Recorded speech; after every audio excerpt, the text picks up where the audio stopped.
Hello. ठीक है, pen कौन हुआ?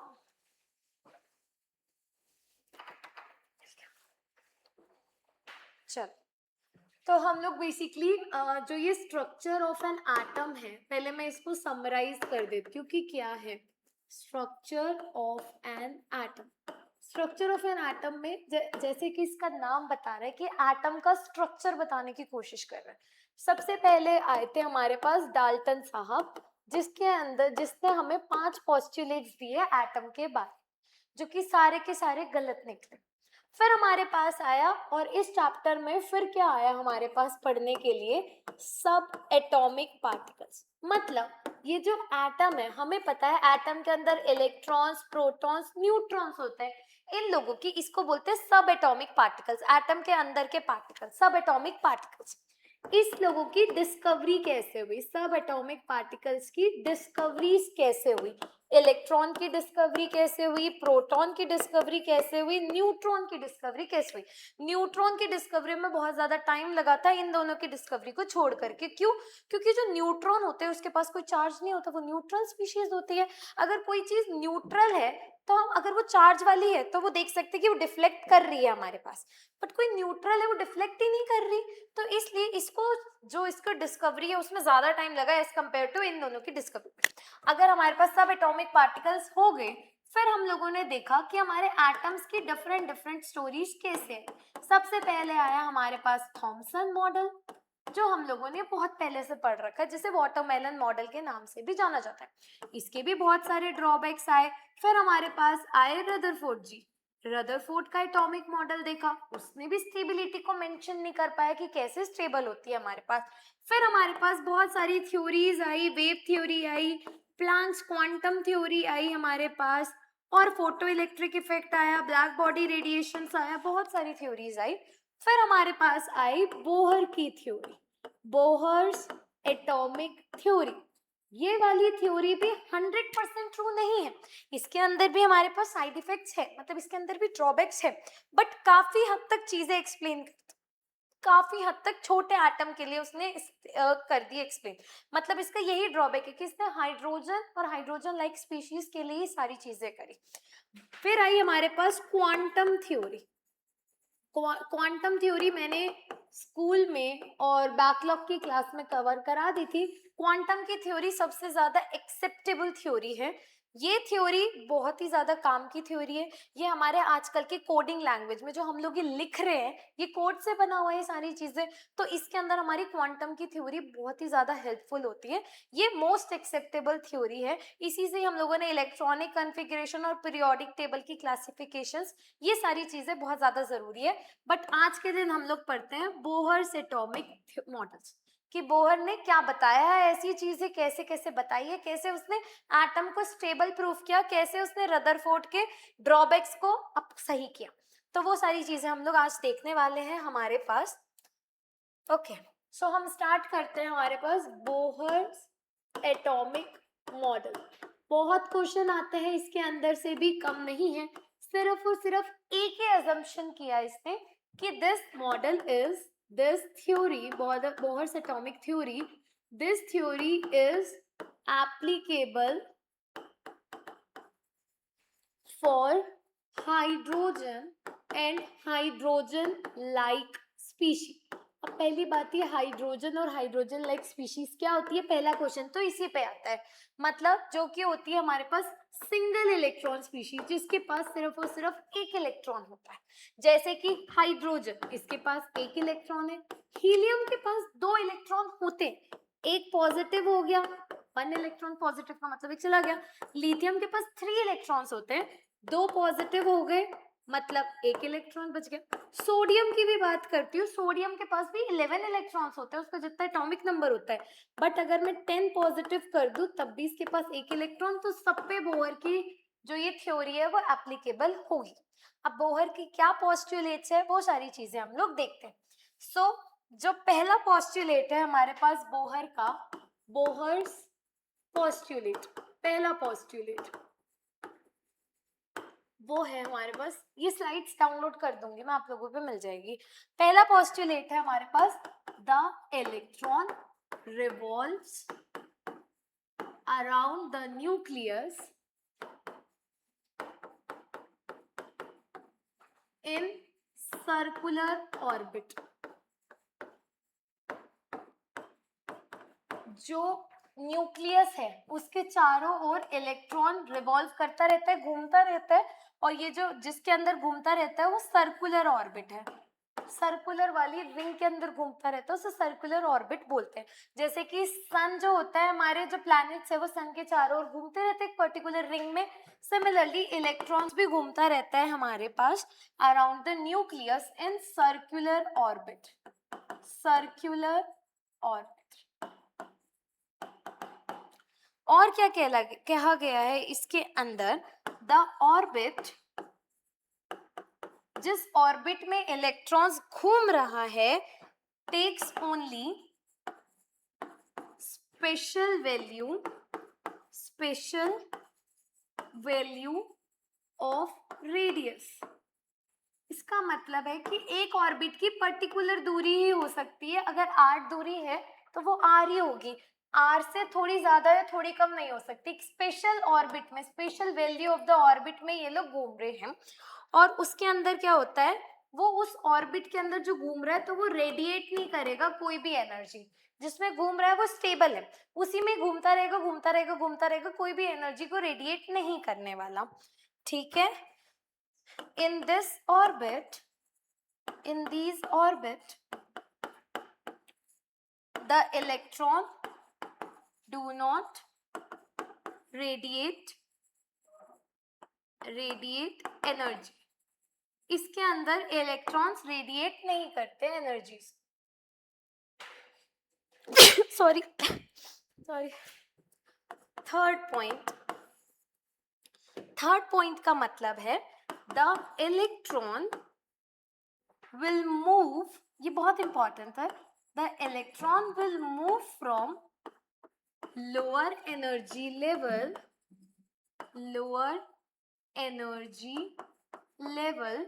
To higher energy level.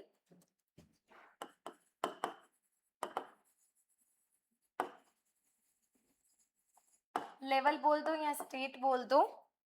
when required amount of energy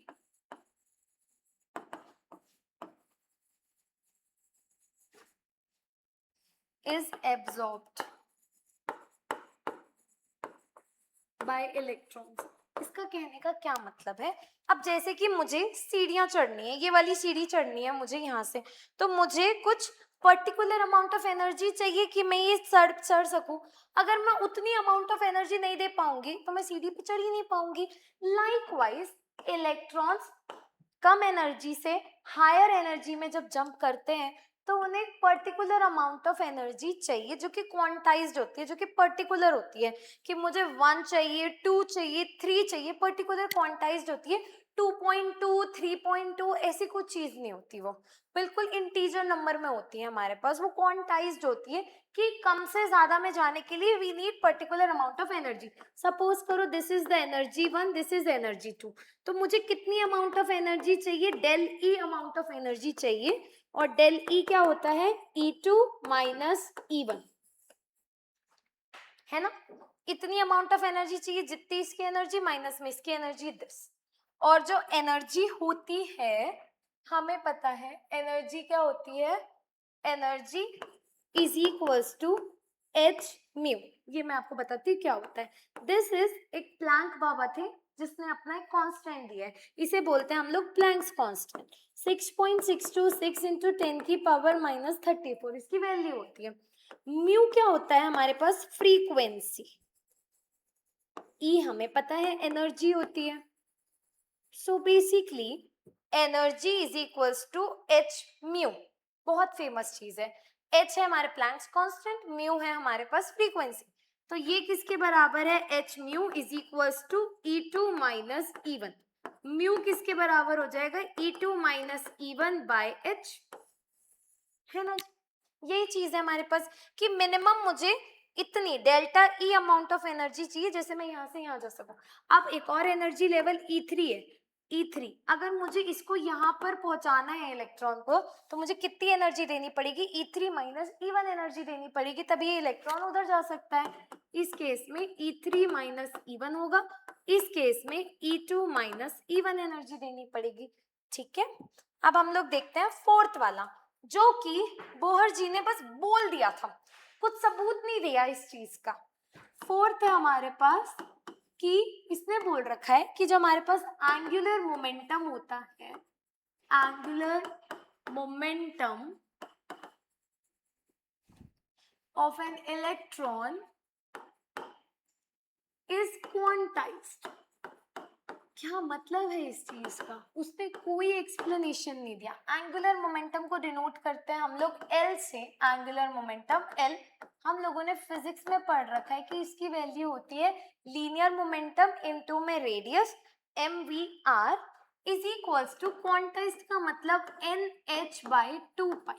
अब ये n क्या है? n एक मेरा इंटीजर है जिसकी वैल्यू पर्टिकुलर होगी लाइक दिस टिल इंफिनिटी, मतलब कोई भी डेसिमल में नहीं होगी, जीरो नहीं होगी। This 1 2 3 4 5 6 7 8 9 till infinity. h Planck's constant, pi हमें पता है पाई 2, ठीक है। दिस ये इसने दे दिया बस। और एक क्वेश्चन पूछा जाता है कि बोहर ने किसे क्वांटाइज्ड बोला है? काइनेटिक एनर्जी को, लीनियर मोमेंटम को, एंगुलर मोमेंटम को। So the answer is angular momentum. ये PYQ है हमारा जेई का। ठीक है, ये चीज है हमारे पास। अब आ जाते हैं, ये तो इसके पोस्टुलेट थे कि भाई ने ये दे दिया। अब इससे एप्लीकेशन क्या निकला कि हमने इसे इतना एक्सेप्टेबल मान लिया। इतनी तो कोई इसने बड़ी बात करी नहीं, 2 3 चीज 4 5 बातें करी है इसने। अब हम इसका एप्लीकेशन देखते हैं, वो ज्यादा इंपॉर्टेंट है इसके एप्लीकेशन। सो एप्लीकेशन सबसे ज्यादा इंपॉर्टेंट है, और एप्लीकेशन में भी क्या इंपॉर्टेंट है मैं आपको कराती हूँ, किस टाइप के क्वेश्चंस आते हैं वो देखते हैं। पहला एप्लीकेशन है इसका रेडियस। अब क्या बोल रखा है इसने, पहले मैं आपको दिखाती हूँ कि ये जो एटम है, एटम के अराउंड जो इलेक्ट्रॉन्स हैं वो सर्कुलर ऑर्बिट में घूमते रहते हैं। यहाँ पे क्या लग रहा है? न्यूक्लियर से अट्रैक्टिव फोर्स लगा रहे हैं, इलेक्ट्रोस्टैटिक फोर्स लगा रहा है, और हमारे पास एक टेंजेंट होता है जो इसे बाहर की तरफ करता है, ग्रेविटी वगैरह इसे दूर की तरफ फेंकना चाहती है। तो ये दोनों फोर्सेस जब साथ में इक्वल हो जाते हैं तो हमारी कुछ कुछ चीजें निकलती है, जिसकी हेल्प से हम लोगों ने पहला निकाला है रेडियस। अब ये रेडियस का जो फॉर्मूला है बहुत ज्यादा गंदा होता है, मैं आपको लिख के दिखाती हूँ। Radius r is equals to kz_e²mv²। बहुत ज्यादा बेकार है, हमें ये कोई काम का नहीं। अब जो चीज काम की है मैं वो चीज लिखवाती हूँ। रेडियस इज इक्वल्स टू 0.59, मैंने सारे कांस्टेंट को कैलकुलेट कर दिया, 0.59 n²/z, और ये जो वैल्यू है वो आनी चाहिए एंगस्ट्रॉम में। एंगस्ट्रॉम पता है आपको क्या होता है? 10⁻⁻10 मीटर। दिस ये जो वैल्यू हमारे पास ये होती है, इसको 2 भी लगा दो, जो करना है। असल में बोला जाता है r is equals to r0 n²/z, और वेयर जो r0 है उसकी जो वैल्यू होती है वो होती है 0.529 एंगस्ट्रॉम। और एंगस्ट्रॉम जो होता है वो होता है 10⁻⁻10 मीटर के बराबर। हेयर n क्या है? n होता है हमारे पास शेल, जो हमने देखा था। शेल 0 नहीं हो सकते, शेल 1 2 3 4 5 6 7 कुछ भी हो सकते हैं। इसे हम शेल्स बोल लो, इसे आप एनर्जी स्टेट बोल दो, एनर्जी स्टेट कुछ भी बोल दो। Z जो होता है वो होता है हमारे पास एटॉमिक नंबर। ठीक है, रेडियस निकालने का फॉर्मूला बहुत इंपॉर्टेंट है, ये वाला फॉर्मूला याद कर लो, 0.529 n²/z एंगस्ट्रॉम। ठीक है, अब हम आगे प्रोसीड करते हैं सेकंड एप्लीकेशन पे। इसके बस 3 चीजें काम की, एक radius, velocity, kinetic energy. Second वाला देखते हैं हम लोग, velocity. Velocity denoted by v। Velocity का जो फॉर्मूला है वो है 2.18 इंटू 10⁻⁶ z/n मीटर पर सेकेंड। दिस ये है इसका फॉर्मूला, 2.18 इंटू 10⁻⁶ z/n मीटर पर सेकेंड। अगर किसी को ये वाली चीज याद नहीं होती, 2.18 इंटू 10⁻⁶ ये क्या है असल में c/137, वेयर c जो है वो होती है हमारे पास स्पीड ऑफ लाइट,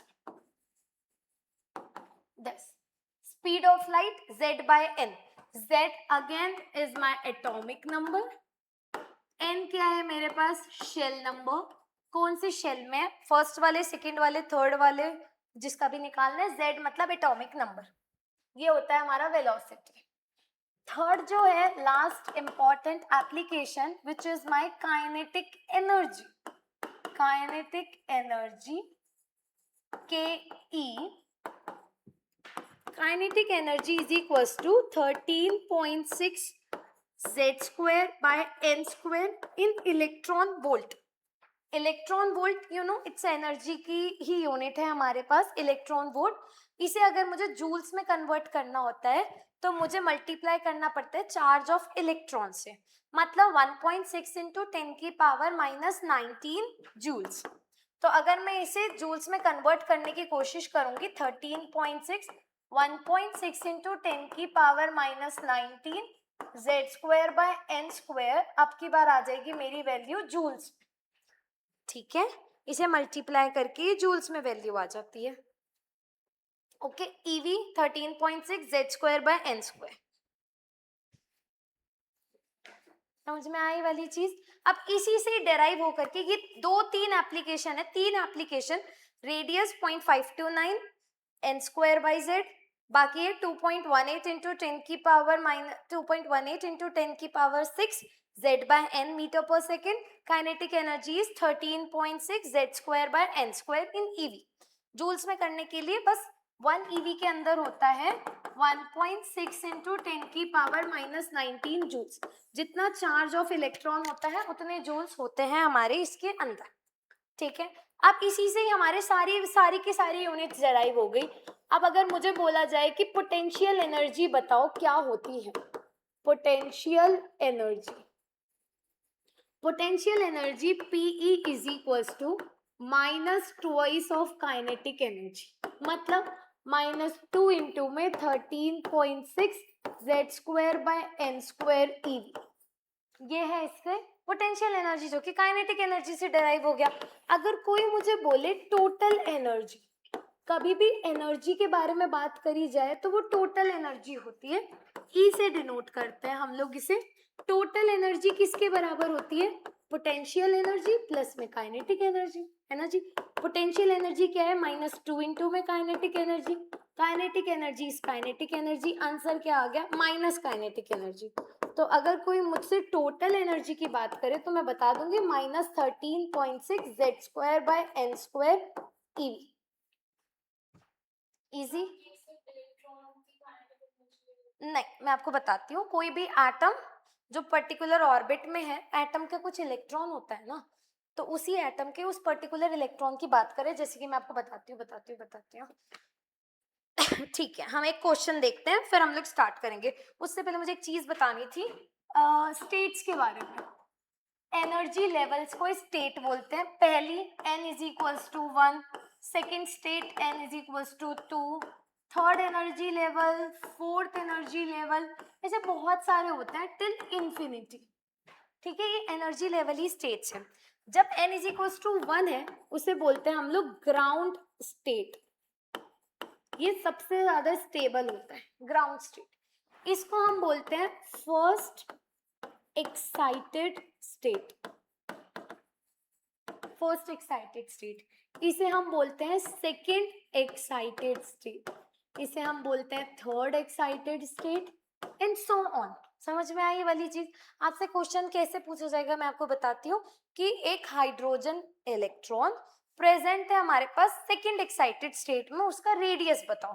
रेडियस बताने के लिए बोल दिया, हाइड्रोजन एटम का मतलब z की वैल्यू 1 है हमारे पास, और बोला गया कि इलेक्ट्रॉन जो है वो सेकेंड एक्साइटेड स्टेट में।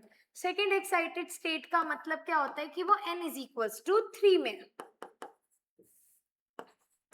अब रेडियस के फॉर्मूले में क्या होता है 0.529 n स्क्वायर बाई z, हमें n पता है, z पता है, ये पता है, एंगस्ट्रॉम पता है, हम रेडियस निकाल सकते हैं। इस तरीके की चीजें पूछी जाती हैं, ठीक है, ये एनर्जी स्टेट है, ground level, first excited state, second excited state, third excited. Excite का मतलब एक ऊपर, सेकंड से ऊपर मतलब थर्ड वाले की बात कर रहे हैं। और अगर बोले कि फर्स्ट एनर्जी लेवल पर है तो मतलब n is equals to 1, second energy level पर है तो n इज इक्वल्स टू 2। ठीक है, अब हम इससे रिलेटेड क्वेश्चंस देखते हैं, फॉर श्योर क्वेश्चंस देखेंगे, फिर हम लोग आगे बढ़ेंगे। क्वेश्चन है find the radius and velocity of hydrogen atom electron present in first excited state.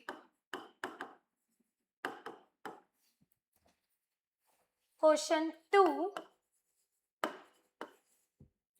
Calculate the radius ratio of Be3 plus ion and Be3 plus ion in third energy level to that of helium plus ion in first excited level.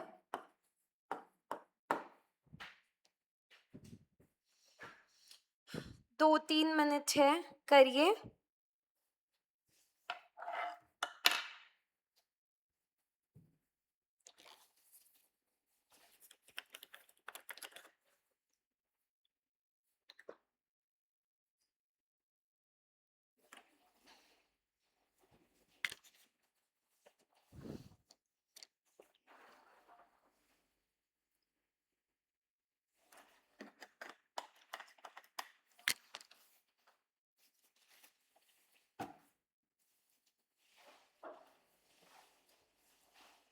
समझ में आ रहा है बेटा?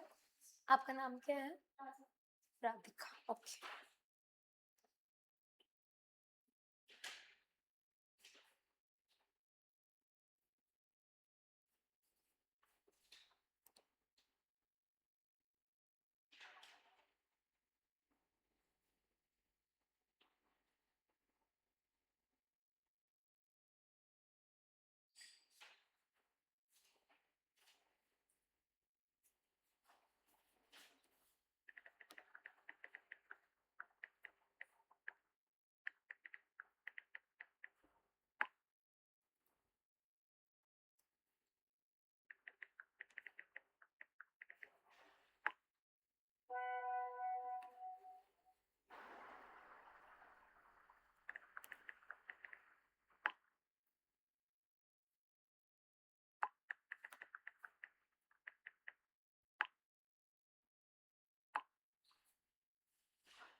आया answer बेटा?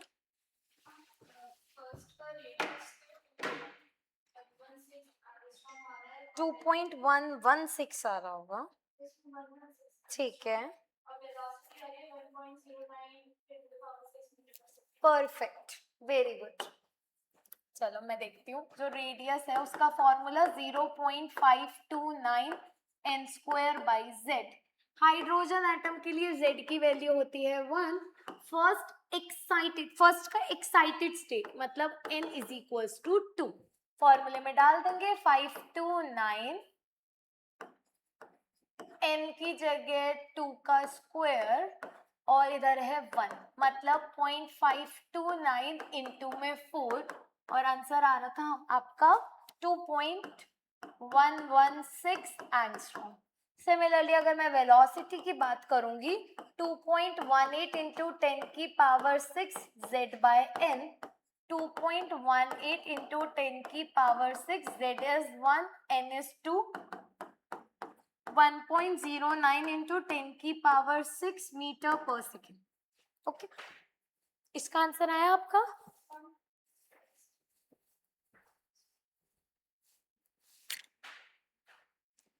देखो constant तो cut ही जाना है, आर का सॉल्व मत करो, पहले रेशियो ले लो। क्या आंसर आ रहा है? हाँ सही है आंसर। देखो इधर radius of beryllium 3 plus ion, Z क्या होता है बेरिलियम का हमारे पास 4, और कौन सा एनर्जी लेवल दे रखी है? थर्ड एनर्जी लेवल दे रखी है, n इज इक्वल्स टू 3।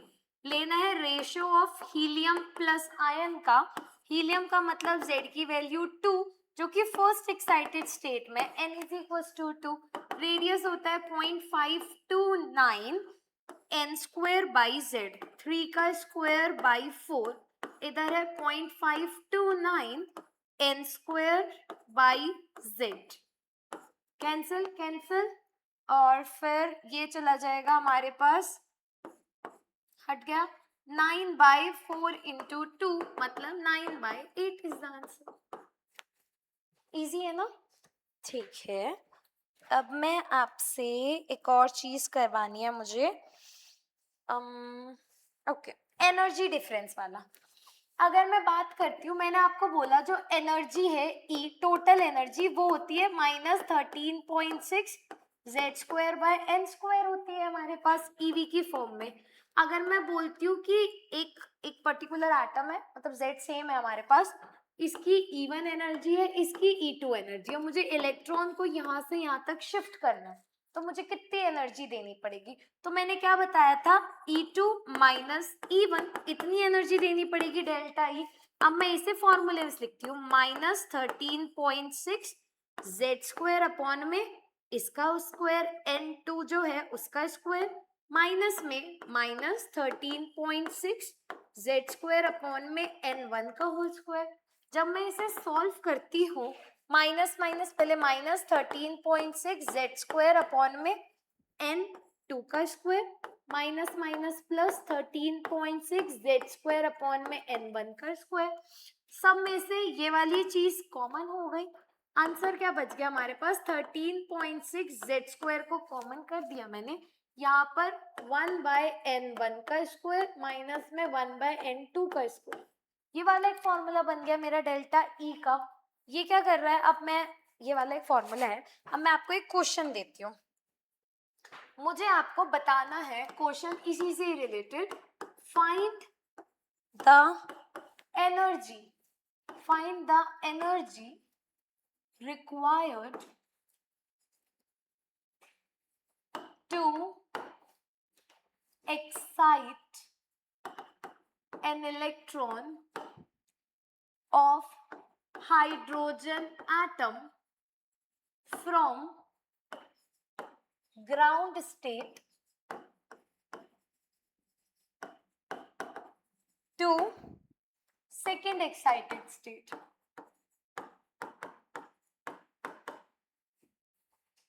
बताइए क्या आंसर होगा? फिर हम इस बोहर को खत्म करते हैं।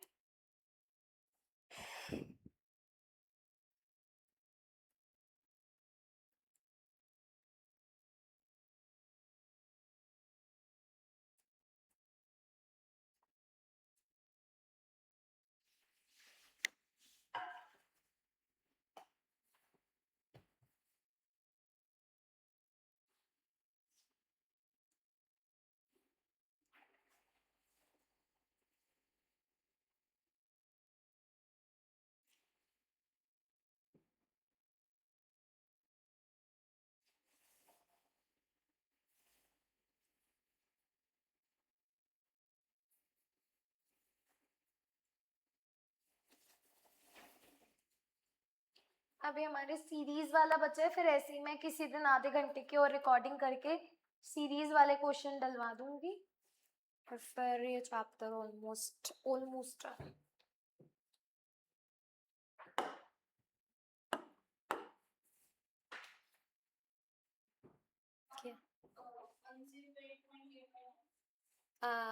ईवी में ही रख देते।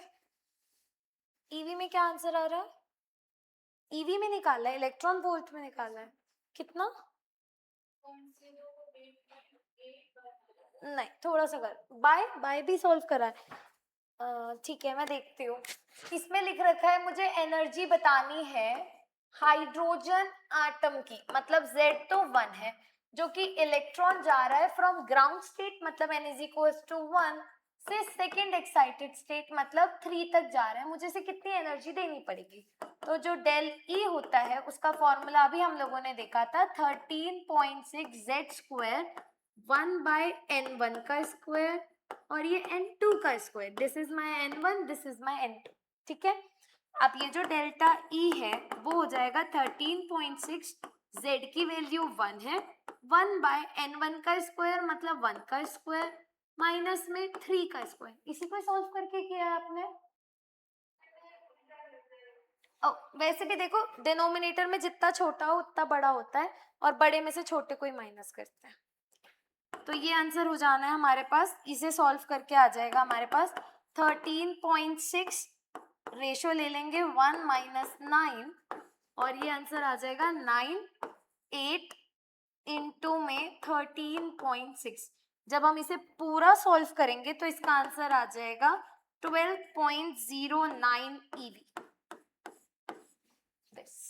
ठीक है, छोटा वाला पहले, बड़ा वाला बाद। ओके, सो बोहर हो चुका है। इसके नेक्स्ट क्लास में स्पेक्ट्रम और फिर डाउट्स।